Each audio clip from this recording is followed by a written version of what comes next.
Hello दोस्तों, यदि आप हमारे चैनल से नए जुड़े हैं तो हमारे चैनल एवी लाइव को सब्सक्राइब जरूर करें और अपने दोस्तों में शेयर करें।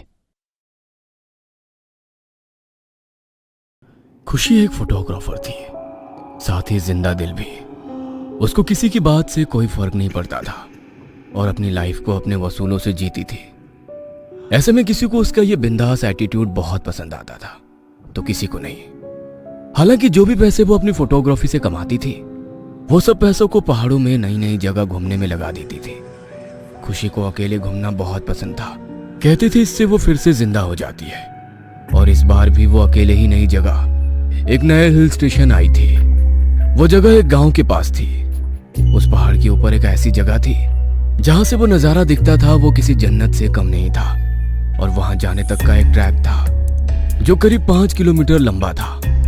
खुशी ने वो नजारा देखने के लिए उसने अपना बैग तैयार किया और अपना कैमरा उठाया और वो उस ट्रैक पर निकल पड़ी। उसके साथ कुछ और लोग भी उस ट्रैक पर की तैयारी में थे। खुशी बस ऊपर से व्यू के बारे में सोचती हुई, खुद को मोटिवेट करती हुई बस ऊपर चढ़े जा रही थी। कुछ दूर चलते ही खुशी को पहाड़ के ऊपर जा रहा एक कच्चा रास्ता दिखा। खुशी ने ठीक से देखा तो वो कच्चा रास्ता ऊपर जाके ट्रैक के रास्ते पर मिल रहा था। शॉर्टकट? अरे वाह, अब तो मजा आ जाएगा। ये ट्रिप तो और भी इंटरेस्टिंग होती जा रही है। खुद से कहते हुए खुशी में जोश भर गया था और खुशी को ट्रैकिंग का काफी एक्सपीरियंस था तो उसने वो कच्चा रास्ता ले लिया। लेकिन उस कच्चे रास्ते पर चलते हुए करीब आधा घंटा हो गया था। अब तक उसे ट्रैक वाले रास्ते पर पहुंच जाना चाहिए था, पर वो तो पहाड़ के किसी घने जंगल में आ चुकी थी। खुशी ने जब वापस मुड़कर देखा तो उसे वापस जाने का रास्ता भी नहीं समझ में आ रहा था। दरअसल उसे रास्ता दिख ही नहीं रहा था। मानो उसके आगे कदम रखते ही आगे का रास्ता तो बन जाता लेकिन पीछे का रास्ता मिट जाता। और अब उसके फोन में नेटवर्क भी नहीं आ रहा था। फिर जब पूरी तरह उसने अपने हालात पर मुआयना किया तो अब उसे थोड़ी परेशानी होने लगी थी। ये सब क्या हो रहा है मेरे साथ? कहीं मैंने शॉर्टकट लेकर कोई गलती तो नहीं कर दी? खुशी मन ही मन खुद से कहती हुई अपनी किस्मत को कोसती हुई रास्ता खोजने लगी थी।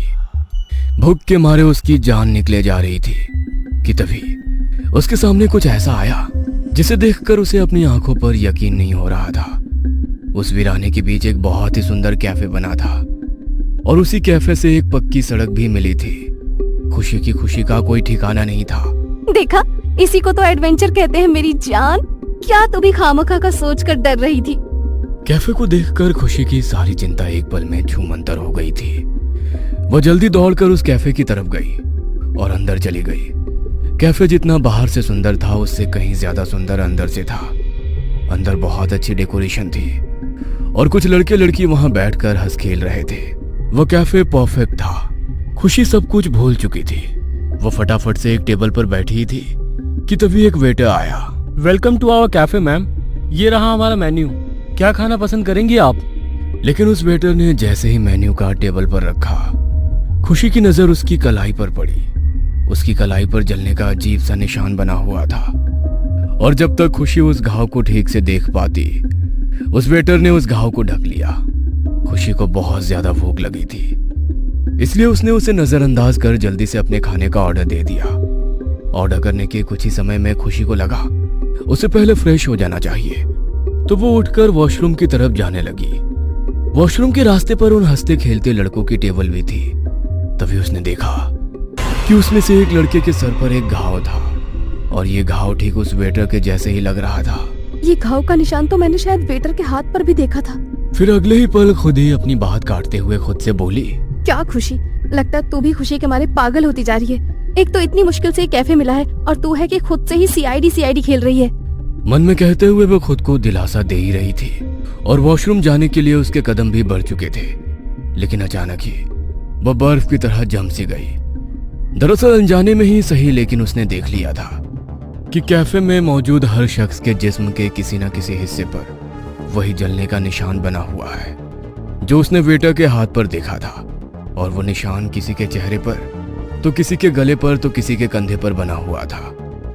खुशी उन घावों को देखने में इतनी गुम हो गई थी कि उसने ध्यान ही नहीं दिया कि वो हंसते खेलते लोग अब बिल्कुल शांत हो गए थे और वो खुशी को बहुत ही डरावने तरीके से घूरे जा रहे थे। खुशी को लगा कि शायद उसके ऐसे देखने पर वो लोग नाराज हो गए हैं वो सॉरी बोलकर वहां से सीधा वॉशरूम चली गई। कहीं सच में कोई गलती तो नहीं करी मैंने, पर एक जैसा निशान सबके जिस्म कैसे पॉसिबल है? वॉशरूम में मुंह धुलते हुए उन सब घावों के बारे में सोच रही थी। मुंह धुलने के बाद जब उसने सर उठाकर शीशे में देखा, उसकी रूह कांप उठी।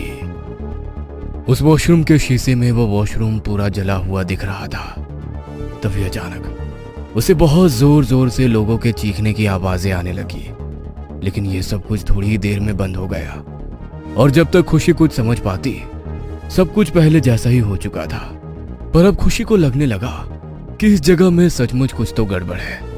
पर उसे इतनी भूख लगी थी कि उसने सोचा कि जल्दी से जल्दी अपना पेट भर के वहां से निकल जाएगी।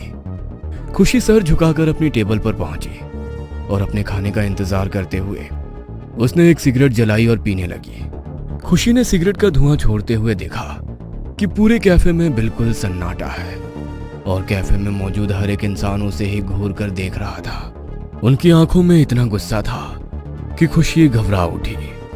देखते ही देखते उन सबके चेहरे बदलने लगे और उनके शरीर बिल्कुल काले पड़ गए। वो बेटा जो खुशी से बहुत हंसकर बातें कर रहा था, अब खुशी की तरफ गुस्से में तेजी से दौड़ता हुआ आ रहा था।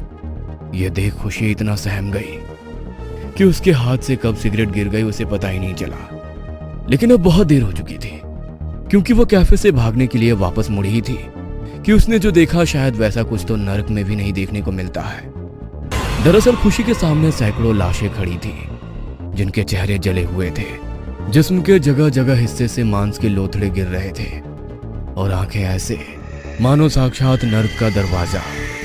और सब के सब रोते हुए, चीखते चिल्लाते हुए खुशी को मारने के लिए उसी की तरफ आ रहे थे। खुशी भी खुद को जिंदा रखने के लिए जद्दोजहद में कैफे में इधर उधर भाग रही थी, लेकिन वो जिधर भी जाती कैफे में मौजूद लाशें उस पर हमला कर देती।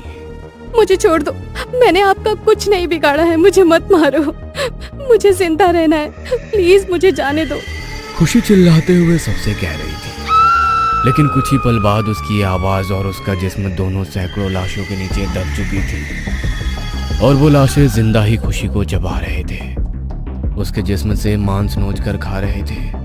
अपनी मौत की आखिरी घड़ी में वो बस उस शॉर्टकट के बारे में सोच रही थी जो उसे जिंदगी के आखिरी रास्ते पर ले आया था।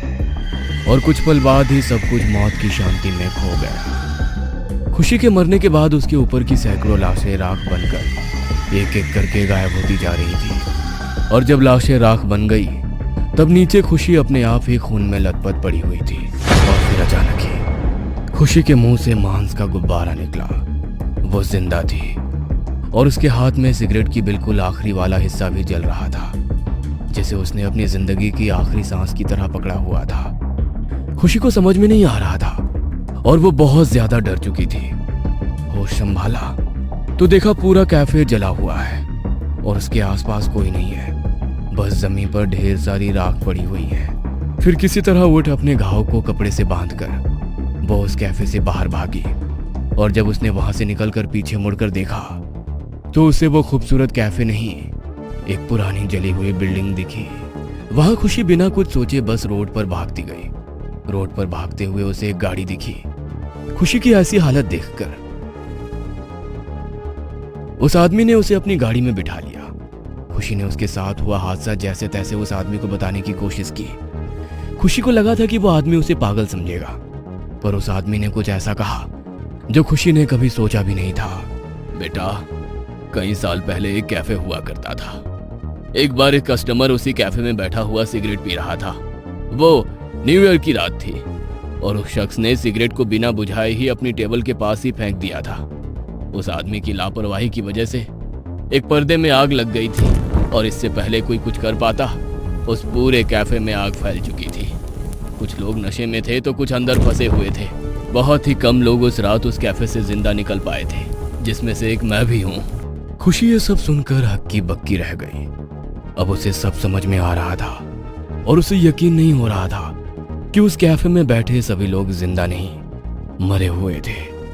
उस आदमी की बात सुनकर खुशी सोच रही थी कि वो बाल बाल बच गई, लेकिन एक बार फिर वो अगले ही पल बर्फ की तरह जम सी गई थी, क्योंकि खुशी ने अनजाने में ही उस आदमी के गर्दन पर जले हुए का निशान देख लिया था, जो ठीक वैसा ही था जैसा उसने कैफे के अंदर लोगों के जिस्म पर देखा था। निशान देख खुशी अपनी आंखें बंद कर ली और अगले दिन उस एरिया के अखबार में एक खबर आई जिसमें लिखा था कि एक लड़की की उसी रोड पर एक्सीडेंट से मौत हो गई और उस लड़की का नाम खुशी है। हेलो दोस्तों, यदि आप हमारे चैनल से नए जुड़े हैं तो हमारे चैनल एवी लाइव को सब्सक्राइब जरूर करें और अपने दोस्तों में शेयर करें। आधी रात के वक्त सुनसान जंगल में जहां हाथों हाथ नहीं दिख रहा था, वहां एक दूसरे के हाथ को थामे 3 दोस्त बड़ी तेजी से भागते जा रहे थे, जिनमें से 2 लड़के और एक लड़की थी। भागते भागते वो एक बड़े से इमली के पेड़ के नजदीक पहुंचे और वहां खड़े होकर जोर जोर से सांस लेने लगे। चारों तरफ देखने लगे और उनमें से एक लड़का बोला, मुझे समझ नहीं आ रहा, हम कहां जाए?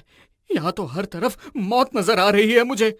और तभी उनके साथ वो लड़की जोर से चीख पड़ी और वो ऊपर की तरफ देख रही थी और चीख रही थी। बाकी दोनों ने भी जब ऊपर देखा तो वो भी चीखने लगे, क्योंकि वहां उनकी एक दोस्त की लाश जले हुए कंडीशन में लटकी हुई थी और उसके मुंह से कुछ टपक रहा था। और इन तीनों के ऊपर देखते ही उसने अपनी आंखें खोली और मुस्कुरा उठी। इससे पहले कि ये तीनों वहां से भाग पाते, उसकी लाश इन तीनों के ऊपर गिर पड़ी। कुछ घंटे पहले दोनों तरफ दूर दूर तक फैला हुआ जंगल और उस जंगल के बीच में सड़क पर तेजी से भागती हुई वो खुली जीप। उसमें बैठे 4 दोस्त, रीवा, सिमरन, गौरव और पंकज। रीवा दोनों तरफ दूर दूर तक फैले हुए जंगल को देखती हुई बोली, गाइस, मुझे बहुत डर लग रहा है। देखो, हर बार लक काम नहीं आता। तुम लोगों को लगता है कि ऐसी बातें सिर्फ मनगढ़ंत होती है, लेकिन मैंने सुना है इस जंगल में ना एक श्रापित गांव है और वहां आत्माओं का बसेरा है। और रीवा की बात पर बाकी तीनों हंसने लगे। पंकज बोला, अरे रीवा, तुम ना बहुत ज्यादा डरपोक हो। सच में हम इतनी जगह गए हैं, इतनी सारी अफवाहों को सुनकर कभी कुछ हुआ है क्या? यहाँ भी कुछ नहीं होगा। लोगों ने इसी तरह से बस एक फालतू बात बनाकर रखी है। वरना तुम ही सोचो, जो गांव अंग्रेजों के जमाने से श्रापित माना जा रहा है, उसे कभी किसी ने क्यों देखा नहीं? कभी तुमने किसी किताब में पढ़ा है कि अंग्रेजों ने पूरे के पूरे एक गांव में आग लगा दी? अरे सोचो, हम पहले होंगे जो इस गांव में जाकर आएंगे और सबको सच्चाई बताएंगे। तभी एक झटके से उनकी जीप रुक गई और पंकज बोला, इसे क्या हो गया? गौरव इशारा करते हुए बोला, वो देखो, पूरी सड़क खराब है। मुझे लगता है अब इसके आगे जीप नहीं जा पाएगी, हमें पैदल ही जाना होगा। गौरव की बात पर सब अपना अपना बैग अपने कंधे पर लटका कर उतर गए और जंगल के भीतर पैदल ही कदम बढ़ाने लगे। शाम होने लगी थी, हल्का हल्का अंधेरा छाने लगा था और जंगल में छोटे मोटे जानवरों की आवाज गूंज रही थी। तभी रीवा को लगा जैसे कोई उसके पीछे से गुजरा है। उसने घबरा कर पीछे देखते हुए कहा, यहाँ कोई है हमारे अलावा? सिमरन पीछे पलटकर देखते हुए बोली, लगा तो मुझे भी ऐसा था। इन लड़कियों की बात पर दोनों ही लड़के हंसते हुए बोले, सच में तुम लड़कियां ना सच में बहुत डरपोक हो। इन दोनों लड़कों की बात पर रीवा और सिमरन गुस्से में अपना कदम आगे बढ़ाते हुए बोली, हाँ, हम डरपोक ही है। पंकज मजे लेते हुए बोला, डरपोक नहीं हो तो ठीक है, तुम दोनों एक साथ और हम दोनों एक साथ जा रहे हैं। देखते हैं पहले उस गांव को कौन ढूंढता है। और सिमरन ने भी एटीट्यूड में आकर बोला, ठीक है। और इतना कहकर सिमरन रीवा को लेकर आगे बढ़ गई। काफी आगे जाने के बाद रीवा ने डरते हुए कहा, कहीं बड़बोले बन के कुछ ज्यादा तो नहीं बोल गए? मुझे तो डर लग रहा है। सिमरन कुछ और कहती उससे पहले उन्हें बैलों की घंटी की आवाज सुनाई दी और साथ में घोड़ों के टॉप की भी। ऐसा लग रहा था बहुत से बैलगाड़ी टमटम गुजर रहे हैं। वो आवाज उनके नजदीक आती जा रही थी। सिमरन ने जल्दी से रीवा का हाथ पकड़ा और एक तरफ एक पेड़ के पीछे जाकर छुप गई, लेकिन उन्हें कुछ दिख नहीं रहा था। आवाज ही सुनाई दे रही थी। तभी सामने अचानक उड़ते हुए धूल और पत्ते दिखे और ऐसे लगा जैसे बहुत सारे घोड़े और बैलों का झुंड वहां से गुजरा है, और देखने लगी, लेकिन साफ आंखों से कुछ नहीं देख पाए। और ये देखकर रीवा ने डर कर सिमरन का हाथ पकड़ लिया और बोली, ये क्या था सिमरन? सिमरन बोली, पता नहीं, पर समझ नहीं आया, कहीं यहाँ के बारे में जो अफवाहें हैं वो सच तो नहीं ना? तभी उनके कंधे पर किसी ने हाथ रखा हो ऐसा महसूस हुआ, और उन्होंने चीखते हुए पीछे देखा। पीछे एक बूढ़ा खड़ा था जिसका आधा चेहरा जला हुआ था, और वो इन दोनों को देख रहा था। उस बूढ़े ने पूछा, कौन हो तुम दोनों? उस बूढ़े को देखकर दोनों लड़कियां डर गई। रीवा धीरे धीरे से सिमरन के कान में बोली, ये कौन है? सिमरन ने कहा, मुझे क्या पता, इसी से पूछते हैं उस गांव के बारे में, लेकिन सीधा नहीं पूछेंगे, ऐसे दिखाते हैं कि हम खो गए हैं। और फिर सिमरन ने हिम्मत करके कहा, जी हम रास्ता भटक गए हैं, यहाँ आसपास कोई घर या कोई गांव है जहां हम आज की रात रुक सके? और उसकी बात पर वो बूढ़ा मुस्कुराते हुए बोला, बस तुम सही दिशा में जा रही हो, कुछ ही कदम आगे गांव है, आओ मेरे साथ, मैं भी वहीं जा रहा हूं। बूढ़ा आगे चलने लगा। सिमरन और रीवा उसके पीछे चल रहे थे। रीवा बोली, आपने यहाँ बैलों की और घोड़ों की आवाज सुनी क्या?